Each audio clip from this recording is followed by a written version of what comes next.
आणि आपण आता जाऊया डोंबिवलीमधल्या उत्साहाकडे। डोंबिवलीमध्ये सुद्धा गुढीपाडव्यानिमित्तानं शोभायात्रांचं आयोजन आज सकाळपासूनच करण्यात आलेलं आहे आणि मोठ्या संख्येनं खरं तर तरुणाई रस्त्यावर डोंबिवलीमध्ये उतरलेली आपल्याला पाहायला मिळते। फडके रोड खरं तर यासाठी प्रसिद्ध आहे।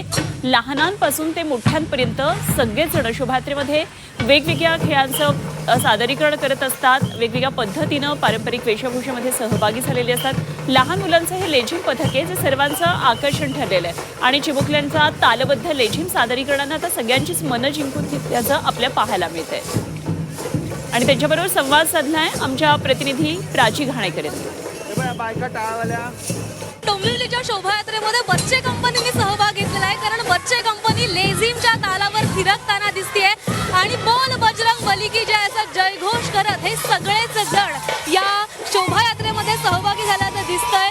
अगदी एका सुरात सगळे गाताना दिसतात, एका तालात सगळे नाचताना दिसतात आणि या सगळ्यांच्याच चेहऱ्यावर खूप असा आनंद आहे, कारण गेल्या अनेक महिने हे सगळेच जण तयारी करत असतात। कशी ही तयारी असते आणि कशा प्रकारे ह्यांच्यामध्ये हा समतोल राखला जातो हे आपण विचारणार आहोत। मी पाहतीये की तुम्ही या सगळ्यांना कसं कोऑर्डिनेशन सांगताय, काय कसं ह्या लहान मुलांना शिकवणं प्रचंड कठीण असतं आणि आज त्यांचा एक ताल बघून जाम भारी वाटतंय।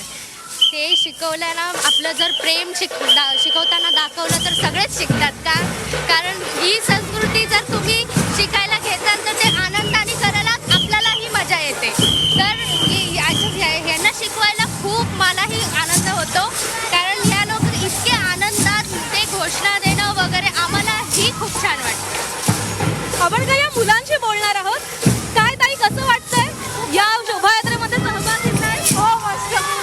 किती महिने प्रॅक्टिस करत असणार? 1.5 महिना 1.5-2।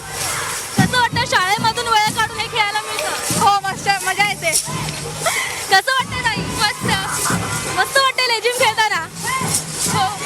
अनेक वर्ष ही जण चिल्ली जी आहे ती लेझिम मध्ये सहभाग घेत आहेत आणि या शोभायात्रांमध्ये सहभागी होताना दिसत आहेत। कॅमेरामन सिद्धेशसह प्राची घाणेकर, झी24 तास, डोंबिवली।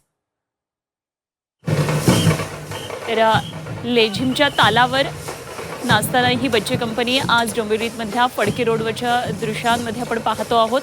तर आज संपूर्ण राज्यामध्ये वेगवेगळ्या शहरांमध्ये शोभायात्रा निघाल्यात आणि या शोभायात्रांचा आढावा आपण घेतोय। आमच्या विविध प्रतिनिधींकडून ही दृश्य आपल्यापर्यंत पोहोचवली जातात।